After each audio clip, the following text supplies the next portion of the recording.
اعوذ باللہ من الشیطان الرجیم بسم اللہ الرحمن الرحیم. احسن نقوی. رسول پاک محمد مصطفیٰ احمد مصطفیٰ صلی اللہ علیہ وسلم کی پاک زندگی کے متعلق آج ہم اپنی ان کی جو تیسری بڑی امپورٹنٹ بیٹل ہے، یعنی بیٹل آف ٹرینچ، جس کو بیٹل آف خندق بھی کہا جاتا ہے، جس کو بیٹل آف احزاب، قرآن جو ہے اس کو بیٹل آف احزاب کہتا ہے. اور بیٹل آف احزاب کا مطلب، احزاب کہتے ہیں پلورل ہے حزب کا، ہے حزب، ہا زے زا با یعنی بے، حزب کہتے ہیں آرمی کو اور یا لشکر کو. اور احزاب یعنی بہت سے، جب آرمی کے بہت سے لشکر جمع ہو جائیں، الائنس کر لیں، تو اس کو احزاب کہا جاتا ہے. تو چونکہ اس میں ایسے ہی ہوا تھا تو اس لیے اس کو بیٹل آف احزاب بھی قرآن مجید کی زبان میں تو وہی ہے. اس کو بیٹل آف ٹرینچ کہا جاتا ہے. ٹرینچ یا خندق اس لیے کہا جاتا ہے کہ اس میں ایک ٹرینچ کھودی گئی تھی مدینے کو پروٹیکٹ کرنے کے لیے. یہ بات آپ سب جانتے ہیں. تو یہ امپورٹنٹ بیٹل ہے، اور مکے والوں سے جو بیٹلز ہوئیں اس سیریز کی سمجھو کہ یہ آخری ہی بیٹل تھی. اس کے بعد پھر مکے والوں کے ساتھ مزید کوئی جنگ نہیں ہوئی. بڑی امپورٹنٹ بیٹل تھی. اور اس کے یہ دو کوشچنز ہیں، روٹین کوشچنز ہیں. Account of the battle of trench دو کا دیا ہوا ہے، اس میں خندق کا دیا ہوا ہے، اس میں جو ہے وہ احد کا بھی دیا ہوا ہے. تو وہ تو آپ اپنے موقع کے لحاظ سے جو ہے وہ آنسر کو ایڈجسٹ کیجیے گا، لیکن ایک ایگزامپل کے طور پہ دو کوشچنز آپ کو دے دیے ہیں. اب اس کے ہم تھوڑا سا بیک گراؤنڈ میں جا کے اور پھر فوراً ہی جو بیٹل میں کیا ہوا تھا وہ اس پہ ہم آ جاتے ہیں. دیکھیے، ایک تو بیک گراؤنڈ میں جو آپ کو، اگر آپ میری ویڈیوز ریگولرلی دیکھ رہے ہیں تو میں نے ایک ویڈیو اپلوڈ کی تھی جس میں ان تین بیٹلز کا، جو میجر بیٹلز تھیں پیگنز آف مکہ کے ساتھ، ان کے متعلق جو ہے ڈیٹیل میں یہ بتایا گیا تھا کہ آخر مکے والے مدینے والوں سے لڑے کیوں، آخر ضرورت کیا پڑ گئی تھی. مسلمان دور چلے گئے تھے، وہ ان کے لیے کعبہ بالکل فری تھا، انڈیپینڈنٹ تھا، کوئی مسلمانوں کی بادشاہ نہیں تھی. مگر وہ ایک ڈیٹیلڈ ایک ویڈیو ہے کہ وہ کیا کہ بیک گراؤنڈ سے جن میں کہ یہ تمام تینوں بیٹلز ہوئیں. اور یاد رکھیے گا کہ ان میں ایک بیک گراؤنڈ یہ تھا بڑا امپورٹنٹ کہ وہ روڈ، جو وہ ٹریڈنگ روٹ جو کہ ساؤتھ سے نارتھ کی طرف موو کرتا تھا، یا نارتھ سے ساؤتھ، تو اس روٹ کو مسلمانوں نے بلاک کیا ہوا تھا. اور قریش کے لیے بڑا عذاب بن چکا تھا کہ ان کی پوری ٹریڈنگ رک گئی تھی اور انہیں بڑے مسائل پیدا ہو رہے تھے. تو ان کے پاس سروائیول کا اس کے علاوہ کوئی ذریعہ نہیں تھا کہ نعوذ باللہ مسلمانوں کو ختم کریں اور اس طرح سے اس روٹ کو آزاد کریں. اب اس میں یہ ہوا کہ بدر میں اللہ تعالیٰ کی رحمت تھی، مسلمانوں کو بڑی کامیابی ہوئی. ٹرینچ میں احد میں مسلمانوں کو بظاہر کامیابی نہیں ہوئی، لیکن میں نے جیسے احد میں ذکر کیا تھا کہ میرے نزدیک تو وہ کامیابی تھی. میں اس کو ایک وکٹری سمجھتا ہوں. اس لیے سمجھتا ہوں کہ اس میں پیگنز آف مکہ نے ٹھیک ہے 70 مسلمانوں کو شہید کیا اور بڑا نقصان کیا، لیکن رسول پاک صلی اللہ علیہ وسلم زندہ تھے اور الحمدللہ اللہ کے فضل و کرم سے. اور مدینہ کی جو ریاست تھی وہ اتنی ہی کی ویسے ہی موجود تھی، سب کچھ ویسے کہ ویسے ہی موجود تھا. ہاں، مسلمانوں کی جانوں کا نقصان ہوا، اس لحاظ سے آپ کہہ دیجیے ڈیفیٹ کہنا چاہیں تو، لیکن اصل ڈیفیٹ تو یہ ہوتی کہ نعوذ باللہ کہ رسول پاک سے ختم ہو جاتے یا اسلام نعوذ باللہ ختم ہو جاتا، وہ تو کچھ بھی نہیں ہوا. تو جو ٹارگیٹ تھا وہ تو اچیو ہی نہیں ہوا. تو اس لیے پیگنز آف مکہ جو تھے وہ پریشان تھے کہ اب ان کو یہ ٹارگیٹ تو اچیو کرنا ہے، ہر صورت میں کرنا ہے. اس ٹارگیٹ کے اچیو کرنے میں ایک اتفاق تو میں نہیں کہوں گا بلکہ بڑا پلان طریقے سے ہوا یہ واقعہ. میں جو باتیں بتاتا ہوں ذرا تھوڑا توجہ سے سن لیا کیجیے، اور پوری ویڈیو میں بار بار کہتا ہوں دیکھا کرو، اس لیے کہ اس میں بڑی امپورٹنٹ باتیں آ جاتی ہیں. واقعہ یہ ہوا بھائی کہ مدینے سے دو ٹرائبس جو تھے وہ نکالے جا چکے تھے جیوز کے یعنی یہودیوں کے دو ٹرائبس نکل چکے تھے، بنو قینقاع اور بنو نذیر، یہ جا چکے تھے اور یہ خیبر میں سیٹل ہو گئے تھے۔ بنو قریظہ جو تھے وہ ابھی مدینے میں موجود تھے۔ تو ہوا یہ کہ یہ دونوں ٹرائب جو تھے، بنو نذیر اور بنو قینقاع، ان کے لوگ جو تھے یہ مکے گئے اور مکے جا کے کہا کہ تم لوگ مکے پہ اٹیک کرو، مدینے پہ اٹیک کرو۔ مکے والوں نے کہا دیکھو ہم 2 جنگیں لڑ چکے ہیں، ہمارے پاس پیسے کی کمی ہے۔ انہوں نے کہا پیسے کی کوئی فکر نہیں ہے، آپ کو جتنا پیسہ چاہیے ہم آپ کو دیں گے، اور جو مین پاور چاہیے ہم بھی لڑیں گے، دشمنی ہماری بھی ہے، ہمیں بھی نکالا گیا ہے مدینے سے، تو اس لیے ہم بھی لڑیں گے آپ کے ساتھ، اور آپ اپنے جتنے دوست جتنے ساتھی ہوتے ہیں ان سب کو جمع کر لیجئے۔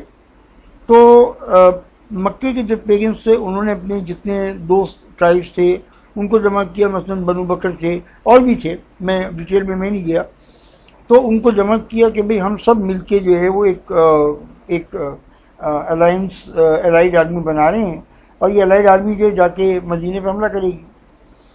اور اسی طرح سے جیوز جو تھے وہ بھی ایک ہو گئے، اور انہوں نے بھی وہ فائنینشلی ان کی ہیلپ بھی کی اور بڑی آرمی تیار کی۔ اس طرح سے ایک بہت بڑی آرمی تیار ہوئی جو تقریباً 10,000 آدمیوں کی جو اس وقت کا جو عربیہ تھا، اس وقت کے عربیہ کے لحاظ سے اتنی بڑی فورس ابھی تک کسی نے حملہ ہی نہیں کیا تھا۔ تو عرب کی میں بات کر رہا ہوں، تو اس لیے یہ بہت بڑی آرمی تھی جو کہ عربوں نے انہوں نے تیار کی تھی۔ جیوز تھے، اس میں پیغمبر مکہ تھے، اور پیغمبر مکہ کے جتنے الائڈ جو ان کے دوست ٹرائبس تھے وہ تھے جو اسلام کے دشمن تھے، اور ان سب نے مل کے جو ہے وہ اسلام یعنی مدینہ منورہ پہ اٹیک کا پروگرام ظاہر کا بنا لیا۔ وجوہات میں آپ کو بتا چکا ہوں اس کی۔ اب ہوا یہ کہ رسول پاک صلی اللہ علیہ وسلم بالکل ویجیلنٹ رہتے تھے، اور آپ کے پاس جو لیٹسٹ انفارمیشن تھی، آپ کے جو اسپائس تھے اور آپ کا جو انٹیلیجنس سسٹم تھا، اس کے ذریعے سے آپ کو سب باتیں معلوم ہوتی رہتی ہیں۔ آپ کو معلوم ہوا کہ اس طرح سے ایک بہت بڑی آرمی اٹیک کرنے والی ہے، اور وہ آرمی چلے گی اپنی جگہ سے، اور اتنی بڑی آرمی کی موومنٹ ڈیزرٹ کے اندر، تو دیٹ ول ٹیک اراؤنڈ 22-24 دن تو لگ ہی جائیں گے ان کو آتے آتے۔ تو آپ صلی اللہ علیہ وسلم نے مشورہ کیا، آپ مشورہ کرتے تھے، کیسی بڑی بات تھی، رسول پاک، رسول اللہ کے رسول، اور مشورہ کرتے تھے آپ۔ تو آپ نے میٹنگ جو بلائی اور اس میں مشورہ کیا، تو اس میں ایک صحابی تھے جو ایران کے رہنے والے تھے، بیسیکلی عمر ان کی بہت تھی، یعنی جب یہ مشورہ ان سے لیا گیا اس میں بھی ان کی عمر 90-95 کے اراؤنڈ تو ہوگی۔ حضرت سلمان فارسی جو تھے وہ ان کا کہتے ہیں کہ 120 سال کی عمر میں، کوئی کہتا ہے 130 سال کی عمر میں ان کا انتقال ہوا۔ رسول پاک صلی اللہ علیہ وسلم کے انتقال کے بھی 25-30 سال کے بعد ان کا انتقال ہوا تھا۔ تو سلمان فارسی اس لیے تھے کہ وہ ایران کے بیسیکلی رہنے والے تھے، تو انہوں نے کہا کہ بھئی ہمارے یہاں یہ ہوتا تھا کہ کوئی ٹرائب جب حملہ کرتا تھا ہمارے علاقوں میں، گاؤں وغیرہ میں، تو ہم ایک چاروں طرف ایک خندق کھود لیا کرتے تھے، گڑھا کھود لیا کرتے تھے، اور ان کو بلاک کر دیا کرتے تھے کہ وہ اندر نہ آئیں۔ اب ظاہر ہے کہ وہ تو اندر نہیں آ سکتے، لیکن اندر والے بھی تو مشکل میں ہیں، ان کی فوڈ سپلائی بند ہے، ان کے ٹریڈ بند ہے، ان کی آمدنی بند ہے، ان کا آنا جانا سب کا بند ہو گیا۔ سیج جو ہے، سیج ہوئی ہے، تو پھنسے ہوئے دونوں پھنسے۔ اب یہ نصیب کی بات ہے کہ کبھی یہ کبھی وہ جیت گئے۔ تو انہوں نے حضرت سلمان فارسی نے کہا کہ ایسے کر لیجئے، مطلب ہمارے ایسا ہوتا ہے۔ اس لیے پاک صلی اللہ علیہ وسلم کو آئیڈیا بہت اچھا لگا۔ آسان نہیں تھا آئیڈیا، اس لیے کہ ایران کی جو سوائل ہے کئی جگہ پہ وہ بڑی سافٹ ہے، لیکن مدینے کی جو سوائل تھی وہ سافٹ نہیں تھی، اس میں پہاڑیاں تھیں، اس میں راکس تھیں، ہارڈ راکس تھیں، اور اس میں اتنا آسان نہیں تھا، لیکن بہرحال کوئی اور آپشن بھی نہیں تھا۔ تو مدینے میں ایک بات یہ تھی کہ ایک تو پروٹیکشن یہ تھا کہ وہاں پہ کچھ راکس تھیں، چٹانیں تھیں جو لاوا کی تھیں. کسی زمانے میں کوئی ارتھ کویک آیا ہوگا بلینس آف ایئرس پہلے یا بلینس آف ایئرس پہلے کب آیا تھا، تو اس کی جو راکس تھیں وہ لاوا راکس تھیں. یہ سلپری تھیں اور یہ اتنی سلپری تھیں کہ ان پہ گھوڑوں کا چلنا اور انسانوں کا چلنا اتنا آسان نہیں تھا اور اونچی بھی تھیں. تو ایک تو پروٹیکشن مسلمانوں کو یہ آلریڈی ملی ہوئی تھی. کچھ علاقے ایسے تھے، اگر آپ اس کا میپ دیکھیں گے تو آپ کو سمجھ میں آ جائے گی بات. کچھ علاقے ایسے تھے جہاں پہ کھجور کے درخت تھے اور انہوں نے کھجور کے درختوں نے بڑے بڑے باغ تھے، بڑے ڈیپ قسم کے باغ تھے، اور ان سے گزر کے جو ہے وہ گھر پوری آرمی کا نکلنا اور آنا ناممکن سی بات تھی. تو وہ بھی ایک نیچرل پروٹیکشن موجود تھی. لیکن وہ ایریا جو کہ کھلا ہوا تھا اور وہاں پہ جہاں ویکنیس تھی وہاں پہ ٹرینچ کا کھودنا ضروری تھا. تو مسلمانوں کو حکم ہوا کہ بسم اللہ پڑھو اور اسٹارٹ ہو جاؤ. یہ بڑا ٹف ٹائم تھا مسلمانوں کے لیے، بڑے فاقے بھی آئے، بڑی تکلیفیں بھی آئیں، کچھ جگہوں پہ معجزے بھی ہوئے. یہ موقع نہیں ہے رسول پاک صلی اللہ علیہ وسلم کے معجزے میں بیان کروں گا کسی اور ویڈیو میں، بڑے عجیب و غریب واقعات تھے. لیکن ایک معجزے کا میں ذکر کر دوں کہ ایک اسٹیج ایسا آیا کہ وہ راک ٹوٹ نہیں رہی تھی. صحابہ کرام آئے، انہوں نے کہا کہ ہم نے پوری کوشش کر لی، وہ پتھر ٹوٹتے ہی نہیں ہیں. تو آپ صلی اللہ علیہ وسلم نے کہا چلو میرے ساتھ.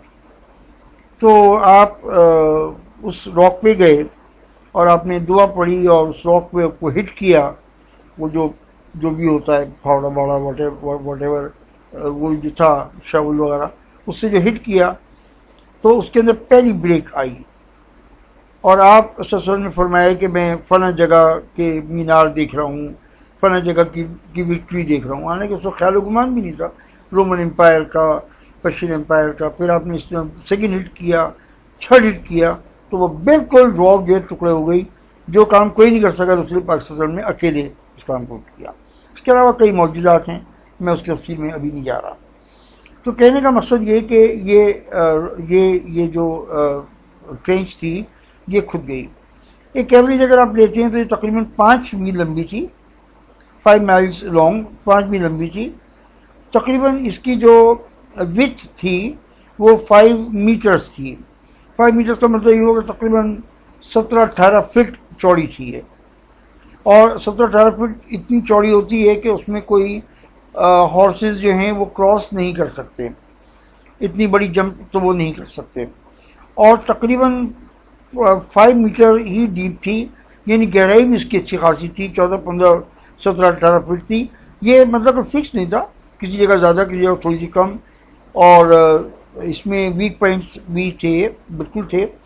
لیکن ایک ایوریج اگر ہم لیتے ہیں تو یہ اچھی خاصی چوڑی اور 5 میل لمبی اور اچھی خاصی گہری خندق تھی جو مسلمانوں نے اس 22 روز میں تیار کر لی تھی.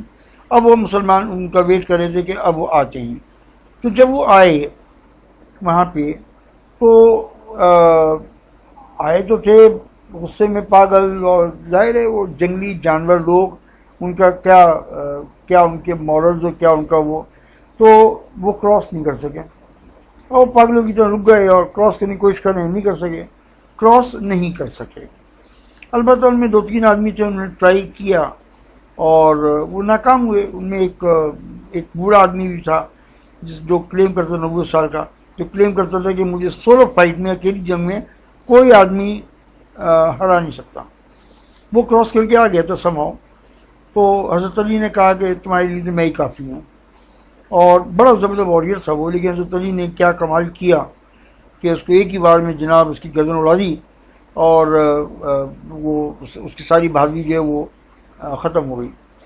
تو ایسے ایسے واقعات ہوئے. لیکن بڑی تکلیفیں مسلمانوں نے دیکھی اس زمانے میں، اس لیے کہ بالکل سپلائی بند ہو گئی تھی. باہر سے مارکیٹ سے کوئی سامان نہیں آ سکتا تھا، کوئی کاروان نہیں، کچھ نہیں، کوئی پیسہ نہیں، کچھ بھی نہیں ہو سکتا تھا. آپ بالکل کٹ آف ہو گئے تھے.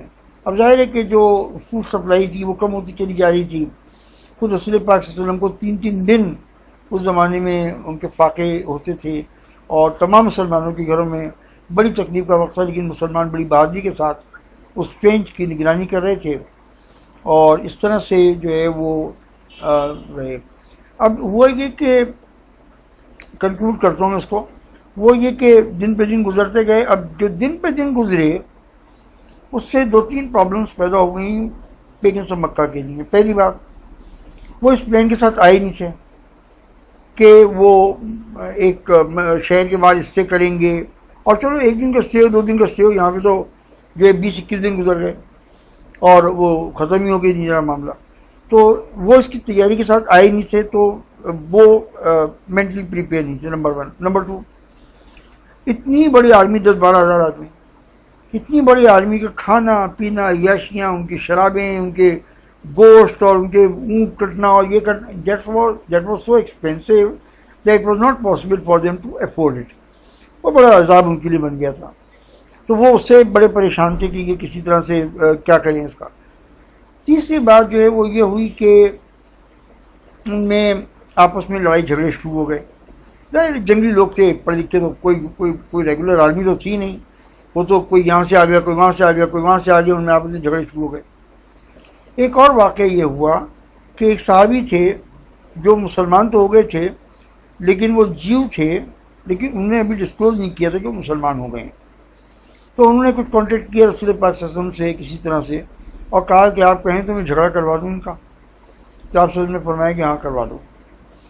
تو انہوں نے جا کے کچھ باتیں، اب اس کی ڈیٹیل میں نہیں جا رہا، اس کی اپنی بڑی لمبی ڈیٹیلز ہیں، انہوں نے کیا کمیونیکیشن کیا ان کے ساتھ مل کے، یعنی جیوز کے اور پیگنس جو تھے ان کے بیچ میں انہوں نے ایسا کچھ مینیپولیشن کیا کہ ان کا آپس میں بڑا زبردست جھگڑا ہو گیا، اور جیوز تھے غالباً وہ واپس چلے گئے۔ اور اس کے بعد پھر آخری واقعہ جو میرے ذہن میں آتا ہے وہ یہ تھا کہ پھر اللہ تعالیٰ نے 18-20 دن کے بعد جو ہے ایک آندھی بھیجی، وہاں پہ ایک اسٹارم تھا، ڈسٹ اسٹارم تھا، رات کے وقت آیا، اور وہ اتنا زبردست اسٹارم تھا کہ نہ ان کے خیمے رہے، نہ ان کے کیمپ رہے، نہ ان کے کھانے کے برتن، نہ ان کے جانور پاگلوں کی طرح سے ڈیزرٹ میں بھاگتے پھر رہے تھے۔ اور پھر ان کے پاس بھی کیا رستہ تھا، وہ اسٹارم اتنا خطرناک تھا، یہ نکل کے بھاگ گئے اور چلے گئے۔ اور اس طرح سے جو ہے وہ یہ صبح کو جو مسلمانوں نے دیکھا تو پورا کا پورا میدان صاف ہو چکا تھا، کلیئر ہو گیا تھا، اور اس طرح سے یہ ان کی مسلمانوں کی جیت ہو گئی۔ لیکن اس میں میں آپ کو ذرا سا ایک واقعہ اور ذکر کرتا چلوں، بڑا امپورٹنٹ واقعہ ہے وہ یہ تھا کہ جیوز کا، جیسے میں نے عرض کیا کہ ایک ٹرائب جو تھا بنو قریظہ، وہ ابھی بھی جو ہے وہ موجود تھا، مدینے میں موجود تھا۔ تو رسول پاک صلی اللہ علیہ وسلم کو پریشانی یہی تھی کہ یہ لوگ تو کہیں غداری نہ کریں، تو انہوں نے ان کے ساتھ رسول پاک صلی اللہ علیہ وسلم نے ایک بالکل نیا ایگریمنٹ کیا، اور اس میں یہ تھا کہ آپ ہر صورت میں مسلمانوں کا ساتھ دیں گے اور مسلمان آپ کو پروٹیکٹ کریں گے، اور انہوں نے ایگریمنٹ سائن بھی کیا اور وعدہ بھی کیا۔ لیکن جب یہ ان کے جیوز کے دوسرے ٹرائب سے وہ آئے وہاں پہ، تو انہوں نے ان سے کمیونیکیٹ کیا کسی طرح سے، اور کہا کہ دیکھو ہم 10-12 ہزار آدمی ہیں، مسلمان کب تک سروائیو کریں گے، اس کے بعد جو مسلمانوں کا حشر کریں گے وہ تمہارا کریں گے، تو بہتر بات یہ کہ تم ہمارا ساتھ دو۔ اس بات پہ وہ ڈر گئے، اور انہوں نے یہ کیا کہ اچھی بات ہے، پھر ہم آپ کا ساتھ دیتے ہیں۔ تو انہوں نے یہ کیا کہ 4-5 آدمی جو ہیں وہ انہوں نے اسکیم یہ سوچی کہ مسلمانوں کے عورتوں کو اور بچوں کو رینسم کر لیا جائے، ان کو رینسم کے طور پہ یوز کیا جائے، اور بلیک میلنگ کے طور پہ یوز کیا جائے گا کہ ان پہ قبضہ کر لو کسی طرح سے۔ اب مسلمانوں نے اس لیے تاکہ وہ ٹرینچ پہ کانسنٹریٹ کر سکیں، انہوں نے اپنے عورتوں کو اور بچوں کو ایک بڑا مکان تھا، اونچا مکان تھا، اس میں سیو کر دیا تھا۔ انہوں نے کہا تم لوگ یہیں پہ رہو اور ہم لوگ وہاں پہ، تاکہ مسلمانوں کو یہ پریشانی نہ ہو کہ ہمارے پیچھے بھی بچوں کا کیا ہو رہا ہے اور کیا نہیں ہو رہا، ان کے ساتھ کیا گزر رہی ہے۔ تو ان کو ایک ہی مکان میں کانسنٹریٹ کر دیا تھا۔ تو ان جیوز نے اس مکان میں اندر گھسنے کی کوشش کی، لیکن وہ جو جیوز تھے وہ مارا گیا، اور باقی لوگ جو ڈر کے مارے واپس آ گئے کہ اندر مرد ورد موجود ہیں، کافی فوج موجود ہے، جو بھی موجود ہیں، اور اس طرح سے وہ کامیاب نہیں ہوئے۔ لیکن انہوں نے کام تو کر دیا، یعنی مسلمانوں کو ڈسیو کرنے کا جو کام تھا وہ کیا۔ اگر وہ کامیاب ہو جاتے تو یقیناً مسلمان ایک بہت بڑے عذاب میں پھنس جاتے، لیکن وہ ناکام ہو گئے۔ تو جنگ کے بعد رسول پاک صلی اللہ علیہ وسلم نے ان کو سزا ملی، اور سزا بھی ان کی اپنی سجیسٹ کی ہوئی تھی، اس کی ڈیٹیل آپ کو اس کے بیان میں تمام کتابوں میں مل جائے گی، وہ میرا موقع نہیں ہے۔ تو اس طرح سے بیٹل آف جو ٹرینچ ہے اس کا خاتمہ ہوا، اینڈ ہوا، اور رسول پاک صلی اللہ علیہ وسلم نے فرمایا تھا کہ بس یہ آخری موقع ہے، that is the last time they have come to us. Now they are not, the pagans of Makkah are not going to attack us anymore. تو اس طرح سے جو ہے وہ ان کا جو چیپٹر ہے وہ کلوز ہوا، اور اس طرح سے مسلمانوں کی جو وکٹری کا ٹائم ہے اب شروع ہو گیا۔ آپ کا بہت بہت شکریہ، آپ نے اپنا وقت دیا۔ ویڈیو لمبی ہو جاتی ہے مگر امتحان کے پوائنٹ آف ویو سے امپورٹنٹ ہوتی ہے۔ تھینک یو سو مچ، اللہ آپ کو خوش رکھے۔